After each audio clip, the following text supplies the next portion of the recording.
پاکستان کے اندرونی مسائل، چاہے وہ عدالتی ہوں، سیاسی ہوں، معاشی ہوں، مختلف مسائل سے ہم نبرد آزما ہیں۔ مافیاز ہیں، منشیات فروش ہیں، ڈکیت ہیں، دہشت گردی ہے، انتہا پسندی ہے، یہ ملٹیپل ایشوز، ان کے خلاف بنیان و مرصوص ہم کب بنیں گے اور کیسے بن سکتے ہیں؟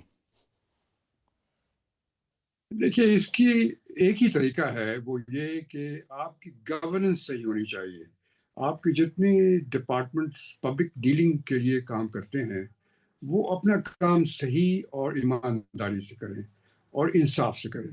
تو وہ بدقسمتی سے یہ ہمارے ملک میں نہیں ہوتا۔ آپ دیکھتے ہیں کہ آپ کے جو ڈپارٹمنٹس ہیں، مثلا پولیس ہے، کسٹمز ہے، اور ٹیکس ڈپارٹمنٹ ہے، اور دوسرے بہت سے اور آرگنائزیشن ہیں، کوئی بھی اپنا کام صحیح نہیں کرتا، اور اس کی وجہ سے پبلک کو مشکلات ہوتی ہیں، تکلیفیں ہوتی ہیں، اور اس کی وجہ سے پھر افراتفری پھیلتی ہے ملک کے اندر۔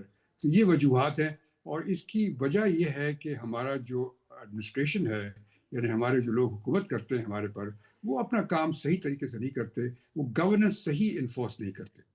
جسٹس صاحب، یہ بتائیے، آرٹیکل 1 سے 38 تک، یہ 38 آرٹیکل جو ہے social and economic well being of the people, یہ اسٹیٹ انشور کرتی ہے روزگار، تعلیم، صحت کے بارے میں۔ تو بنیادی ضروریات کی فراہمی آئین میں تو لکھی ہوئی ہیں، لیکن اس کی تعمیل نہیں ہو رہی۔ تو آپ کیا سمجھتے ہیں کہ کس کا قصور ہے، اور اس کی تعمیل میں تاخیر کا ذمہ دار کون ہے؟ اس کا تاخیر میں ذمہ دار یقیناً جو حکومت ہے، جو آپ کے الیکٹڈ ریپرزنٹیو ہیں، جن کا کام ہے کہ حکومت کریں، وہ اس کے ذمہ دار ہیں۔ میں آپ کو مثال دیتا ہوں، دیکھیے، مثلا انگلینڈ ہے، یو کے، جب سیکنڈ ورلڈ وار ختم ہوئی تو اس زمانے میں یہاں کا نظام ایسے ہی تھا، جو سول نظام تھا وہ ایسے ہی تھا، لیکن اور چرچل اس زمانے میں پرائم منسٹر تھا، اس نے جنگ جیتی، کیا کارنامے کیے اس نے، ایسے لوگوں کو جس طرح ہمارے یہاں آج پیر صاحب کی واہ واہ ہو رہی ہے، اس زمانے اس کی واہ واہ ہوتی تھی۔ لیکن جب وہ الیکشنز ہوئے فوراً جنگ کے بعد، تو وہ الیکشن میں چرچل ہار گیا الیکشن، چرچل کی پارٹی، حالانکہ اس نے ملک جنگ جیتی تھی۔ کیوں؟ اور اس کی جگہ پہ لارڈ ایٹلی پرائم منسٹر بنا، جو لیبر پارٹی کا تھا، وہ کیوں بنا اور اس نے کیا کیا کیا؟ یہ تو میں جانتا ہوں، کیونکہ میں انگلینڈ میں اس کے چند سالوں کے بعد انگلینڈ گیا تھا پڑھنے کے لیے۔ وہاں ہم نے دیکھا کہ کس طریقے سے انہوں نے انٹروڈیوس کیا یہ ویلفیئر سسٹم سوسائٹی کے اندر، ویلفیئر سوسائٹی، یعنی لوگوں کی تعلیم مفت، لوگوں کے علاج مفت، لوگوں کے جو سہولیات ہیں، رہنے کی جگہ ان کو سب کو ملی، اور ٹرانسپورٹ سب کو ملی، اور ہر ایک کو زندگی جو ہے ان کی آسان ہو گئی۔ تو اس کے بعد آپ نے دیکھا کہ انگلینڈ ایک ماڈل سوسائٹی بن گئی۔ تو بیسک چیز یہ ہوتی ہے کہ اگر آپ کی حکومت جو ہے، اگر ان چیزوں پہ اثر انداز ہوتی ہے اور صحیح طریقے سے کام کرتی ہے، تو پھر جا کر کے وہ آپ کی سوسائٹی جو امپروو ہوتی ہے۔ جسٹس صاحب، کلاز ایف ہے آرٹیکل 38 کی، ٹو ایلیمینیٹ ربا ایز ارلی ایز پاسبل۔ آپ جج رہے ہیں، ذرا بتائیں، ایز ارلی ایز پاسبل کا اتنا غلط استعمال، آج تک سود ختم نہیں ہو سکا، کیا وجوہات ہیں؟ یہ کیا آپ یہ جو سود کی بات کر رہے ہیں؟ جی جی۔ ہاں جی، دیکھیے، سود کا معاملہ جو ہے یہ تو بڑا ٹیڑھا معاملہ ہے، چونکہ عام طور سے یہ سمجھا جاتا ہے کہ سود جو ہے وہ حرام ہے اسلام میں۔ اس وجہ سے لوگ کہتے ہیں کہ اس کو ختم کرنا چاہیے، لیکن ہم یہ بھی جانتے ہیں کہ بغیر جب تک کہ ویلیو نہ ہو، پیسے کی ویلیو نہ ہو، تب تک وہ کام نہیں چلے گا ملک کے اندر۔ تو کوئی کیوں اپنا استعمال کرے گا پیسہ جب تک کہ اس کو اس کا ریٹرن نہیں ملے گا؟ تو اس کا ایک کوئی دوسرا آلٹرنیٹیو ڈھونڈنا پڑے گا، وہ ابھی تک لوگوں نے ڈھونڈا نہیں ہے، اور اس کی وجہ سے آپ دیکھ رہے ہیں کہ یہ معاملات ہو رہے ہیں۔ اب یہ ایسی چیز نہیں ہے کہ یہ یقیناً، یہ تو لکھا ہوا ہے قرآن شریف میں ہے کہ اگر جو سود لے گا اس کے لیے اس سے اللہ تعالیٰ جنگ کرے گا، لیکن اب یہ بات یہ ہے کہ وہ سود کس قسم کا سود تھا۔ اس زمانے میں جو سود تھا، وہ آپ کو یاد ہے کہ لوگ جو ساہوکار ہوتے تھے کس طریقے سے لوگوں کو ایکسپلائٹ کرتے تھے۔ تو جو سود وہاں پر تھا، جو میری نظر میں، وہ ایکسپلائٹیو سود تھا، یعنی جو کہ ایکسپلائٹ کرتے تھے لوگوں کو۔ لیکن اگر آپ سود کا ایک طریقہ بنا لیں جس میں کہ لوگوں کی ایکسپلائٹیشن نہیں ہوتی، یا اس کو اپنے روپے جو استعمال کرتا ہے اس کے عوض پیسے ملتے ہیں، تو شاید وہ اس زمرے میں نہیں آتا۔ میں اس پہ ایکسپرٹ نہیں ہوں، لیکن بہر صورت یہ میرے ذہن میں یہ بات آئی ہے۔ اچھا، یہ بتائیں کہ بینکنگ سیکٹر میں دائرہ اسلامائزیشن کی طرف بھی وہ جا رہے ہیں۔ ایڈوائزرز بھی شریعہ کے ایکسپرٹ رکھ رہے ہیں وہاں پہ. اسلام آباد میں پورے پاکستان میں کنونشنل بینکنگ بھی ہے، اسلامک بھی ہے، تو دونوں کے درمیان کیا فرق سمجھتے ہیں آپ؟ دیکھیے، میں نے آپ کو بتا دیا، یہ ایک بڑا مشکل سوال ہے، اس کا کوئی جواب دینا بڑا مشکل ہے، کیونکہ اگر آپ کوئی ایسی بات کر دیتے ہیں جو کہ عام طور سے جو ہمارے علماء ہیں ان کے جو فکر ہے اس کے مختلف ہوتی ہے، تو وہ سمجھتے ہیں کہ جی. آپ نے غلط بات اسلام کے خلاف کر دی. تو اس پہ لوگ بحث کرنا مشکل سمجھتے ہیں، اور اسی وجہ سے اس پہ کوئی بحث نہیں ہوتی اچھا، جب تک یہ چیزیں بتائیے کہ 27ویں ترمیم کو، آئینی ترمیم کو، عدلیہ کی امپاورمنٹ کے اور آزاد عدلیہ کے حوالے سے عوام کے لیے آپ کیسا دیکھتے ہیں؟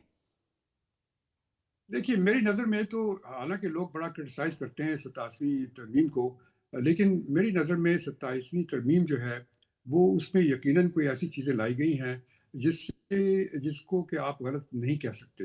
مثلاً یہ چیز کہ جو سلیکشن آف ججز ہے اور جو اپوائنٹمنٹ آف ججز ہے، اس میں جو پارلیمنٹری رول بھی ہوتا ہے اس کے اندر، جو کہ پہلے نہیں ہوتا تھا، اور وہاں پر ڈسکریشن ہوتا تھا گورنمنٹ کا کرنے کا. تو یہ ہوتا رہا ہے، لیکن اب چونکہ 27ویں ترمیم میں یہ چیزیں آ گئی ہیں جس میں کہ پارلیمنٹری رول بھی آ گیا ہے، جو کہ ایک ایسی چیز نہیں ہے جس کو کہ آپ غلط سمجھیں، چونکہ یہ اور دنیا کے ملکوں میں بھی ہے.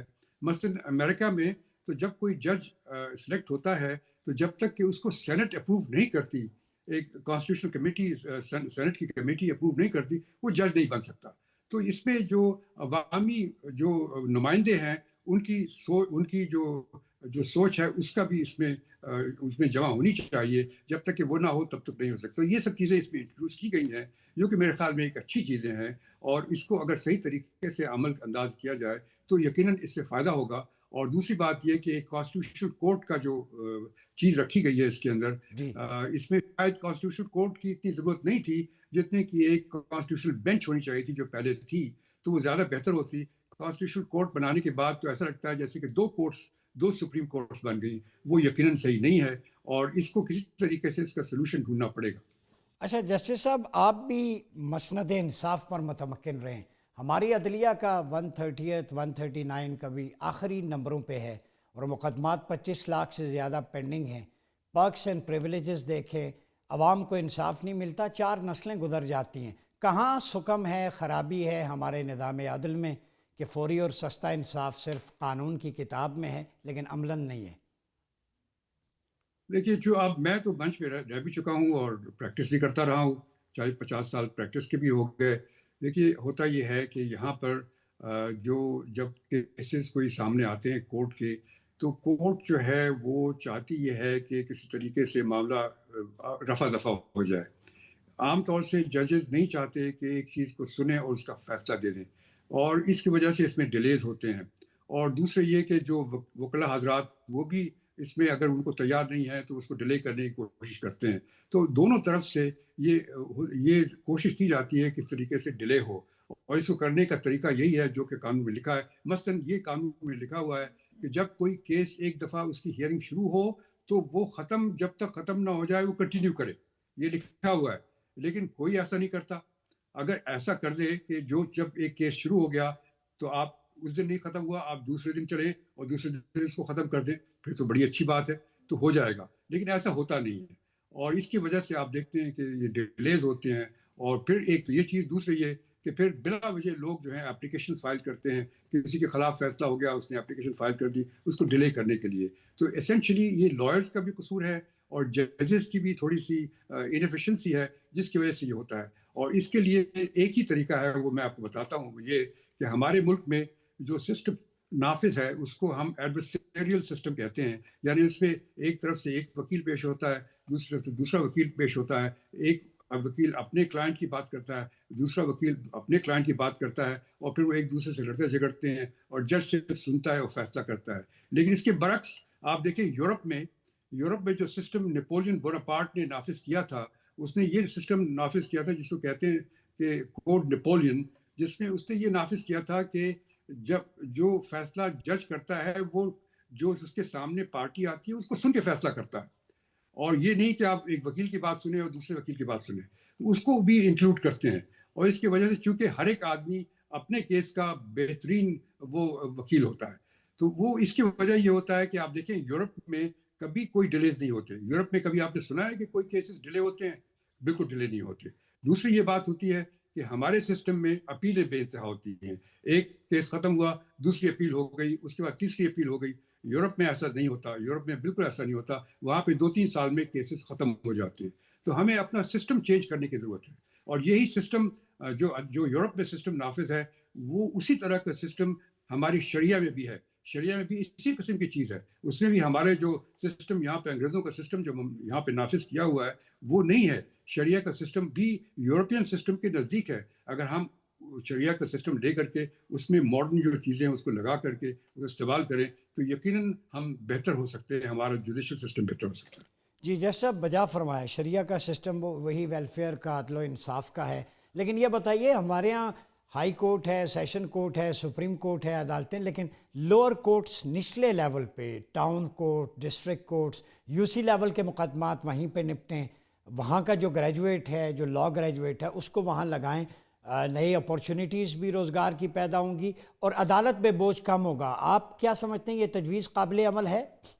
دیکھیے یہ آپ یہ سوچنا تو صحیح ہے جو آپ کہہ رہے ہیں. ایک طریقے سے اکیڈیمکلی دیکھیں تو صحیح ہے، لیکن ایسا ممکن نہیں ہے ہماری سوسائٹی میں. کیونکہ ہماری سوسائٹی میں جو لوگوں کا جو تعلیم کا معیار ہے اور نالج کا معیار ہے وہ بہت کم ہے لوور لیول پر. اور اگر آپ اس طرح سے لوور لیول پر لوگوں پہ یہ چیزیں چھوڑ دیں تو یقیناً اس میں بیماریاں ہوں گی اور پرابلمس ہوں گے. اس وجہ سے ضروری یہ ہے کہ آرگنائز سسٹم ہونا چاہیے، جس طرح کہ ہمارے یہاں ہے آرگنائز سسٹم. لیکن صرف یہ کہ اس کو چلانے کا سسٹم جو ہے وہ آپ کو چینج کرنا ہے. چلانے کا سسٹم، اور وہ جس طرح میں نے آپ سے کہا کہ اگر آپ جو انکوزیٹوریل سسٹم جو نیپولین بوناپارٹ نے انٹروڈیوس کیا تھا، انکوزیٹوریل سسٹم اس کو کہتے ہیں، اگر اس قسم کا سسٹم جو کہ ہمارے شرعی سسٹم کے نزدیک ہے تو معاملات بہت بہتر ہو سکتے ہیں بجائے کہ وہ جو آپ سجیسٹ کر رہے ہیں. جی بہت شکریہ جسٹس شائق عثمانی صاحب.